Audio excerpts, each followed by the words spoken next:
Good morning mga kabossing, Kawike Angel 1111. Good morning sa inyo. Welcome back to my channel. So, napakatagal po nating hindi nakapag-reading. Happy New Year po sa inyong lahat. Kamusta na po kayo?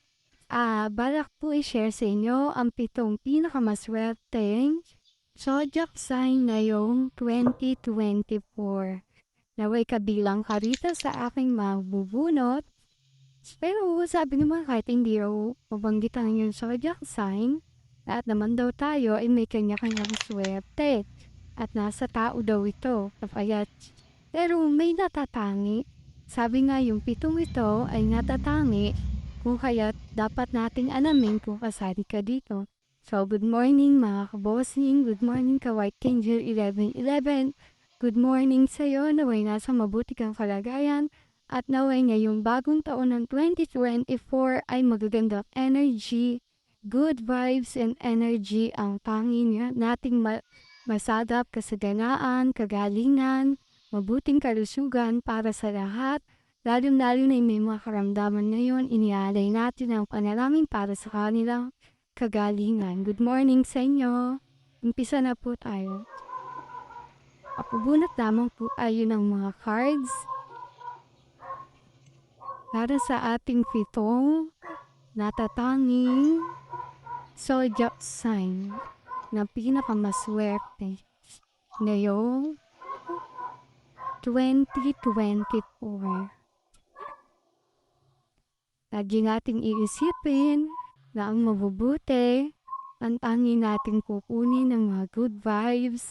Sabi nga, iwanan na ang mga nagdaan, magkaroon na ng magandang buhay para sa kasalukuyan, at ang kasalukuyan na ito ang siyang dumaloy sa atin, mabuting enerhiya, mabuting pagkakataon, sinasabi nating mabuting kaganapan para sa ating buhay. Maraming sumayo. Start na po tayo. Umpisa natin sa number 7. Ang number 7 ay ang Aquarius. Wow! Hello mga Aquarius! Kamusta kayo? Naway nasa mabuti kayong kalagayan. Sinasabi rito na magniningning na parang bituin ang iyong kapalaran ngayong taon ng 2024 Aquarius. Aayon sa iyo magagandang kapalaran na ipagkakalob ng ating Panginoon na matagal mo nang hinihintay na paglalakbay, pag-abroad, pagka-travel, kung ano man ito na tungkol sa iyong hanap buhay, ay magaganap na, magkakaroon na ng katuparan. At ang number 6 ay ang Pisces.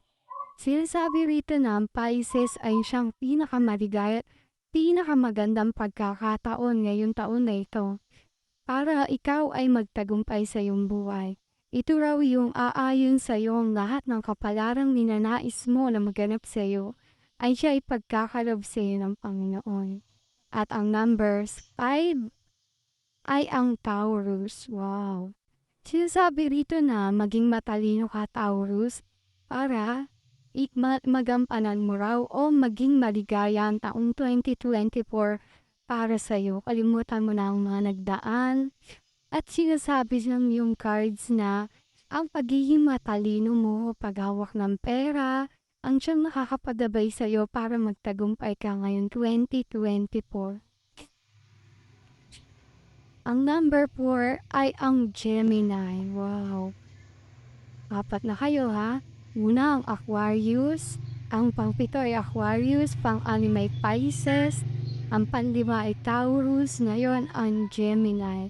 Sinasabi na ang Gemini ay maraming pinagdaanan na labi sa kalungkutan, kapigatian, tungkol sa usaping pamilya, tungkol sa karamdaman.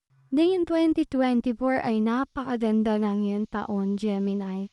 Sinasabi rito na ikaw daw ay ginagabayan ng universe at ng amang dakilang nasa itaas.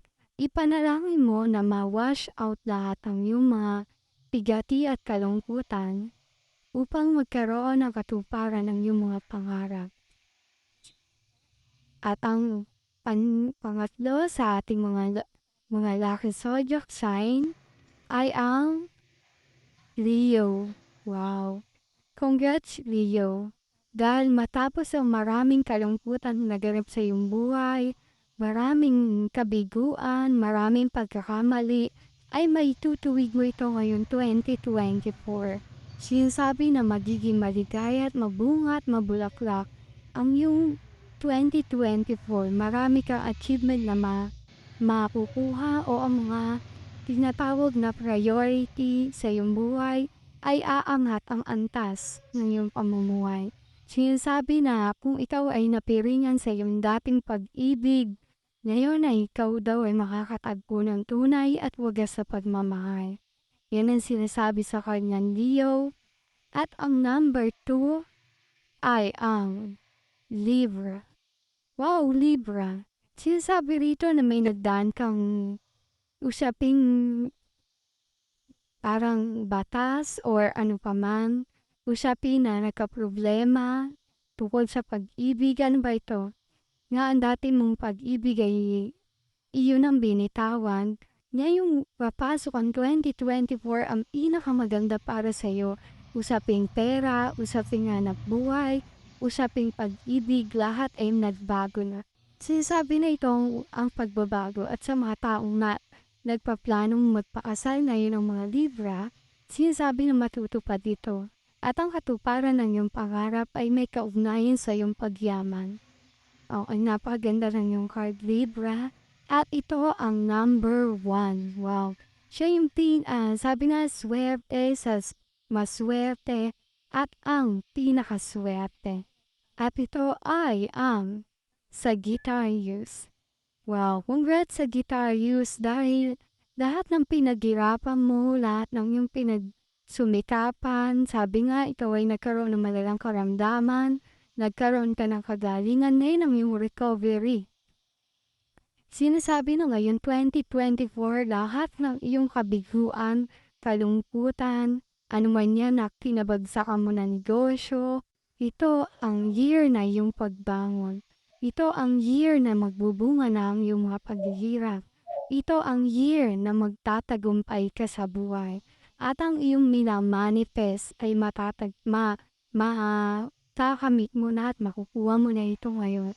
At sinasabing maraming kaibigan, maraming tutulong sa iyo upang ikaw pa ay mamayagpag. At matamo mo ang mga panibagong hamon ng iyong buhay. Ikaw ay lalo pang magiging matapang, Sagittarius. Sinasabi ng aking mga bara na patuloy ka magniningning sa kabila ng naganap at ang iyong kabiguan at kalungkutan. Sinasabi rin dito na ito ang panahon at ito ang takdang taon para sa iyong pagyaman. Congratulations, Sagittarius, sapagkat ikaw daw ay makakabawi na sa iyong mga kalungkutan, kapigatian at karamdaman. Sinasabi rin dito na ikaw ngayon 2024 ay sasagana na at hindi na maghihirap kailanman. Wow, ang ganda diba? Sabi nga ngayon daw 2024 ay 8. Diba? Ngayon daw ay sumusuma ng 8, 2 plus 2 plus 4 equals 8. So ang 8 ay infinity. Sinasabi na sa lahat ng zodiac sign ay may pangako ang year of the dragon root. Sabi na mag-iingat tayo sapagkat ang wood ay maaari pa ring masunog sa mga nagsisimulang magnegosyo, sa mga nagbabaka sakaling mag-umpisang muli, mag-iingat daw po tayo dahil sinasabi na ang dragon wood ay may dala rin na hindi maganda sa kabila ng napakaganda. Kaya sinasabing sa kabila ng hindi maganda dahil siya ay nasisimboluhan ng kahoy. Diba? Ano po ba ang kahoy? Pag nadikit sa apoy, diba nasusunog? Pag nababad sa tubig, inaanay. Kaya mag-iingat din tayo. So, hindi lahat ay sinasabi na magtatagumpay, hindi lahat ay sinasabing malulugmo,